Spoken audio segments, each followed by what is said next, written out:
होती है एक बिल्कुल आम इंसान तकेरू से, जो रोज की तरह अपनी नौकरी से वापस घर लौट रहा है। थका हुआ सा वह घर आकर टीवी के सामने बैठ जाता है। थोड़ा दिमाग बदलने के लिए उसे लगता है कि शायद टीवी देखने से मूड ठीक हो जाए, लेकिन जैसे ही वह टीवी ऑन करता है, स्क्रीन पर एक अजीब सा शख्स दिखता है और उसी वक्त उसके चश्मे तेजी से चमकने लगते हैं। पलक झपकते ही टकेरू एक अनजान दुनिया में पहुंच जाता है।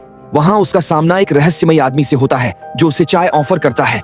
टकेरू अभी समझ ही नहीं पाता कि क्या हो रहा है। वो आदमी खुद को इस यूनिवर्स का सोलर सिस्टम मैनेजर बताता है। बात करते करते वह अपनी उंगली पर एक छोटा सा प्लेनेट बना देता है जिसका नाम मैटियस प्लेनेट होता है। फिर वह बताता है कि मैटियस एक वीरान दुनिया है जहाँ कोई सभ्यता टिक नहीं सकती। फिर वह उस छोटे से प्लेनेट पर पानी की एक बूंद गिराते हुए कहता है कि इस प्लेनेट पर तुम्हारे जाने के बाद ऐसा असर होगा जिसे देखकर टकेरू के होश उड़ जाते हैं कि आखिर इतनी बड़ी जिम्मेदारी, जिसे सुनकर मैनेजर बताता है कि दरअसल टकेरू मर चुका है और अब उसकी आत्मा इस न्यू प्लैनेट्स पर भेजी जाएगी। जिसे सुनकर टकेरू घबरा जाता है, पर उसके पास अब कोई चॉइस नहीं बचती।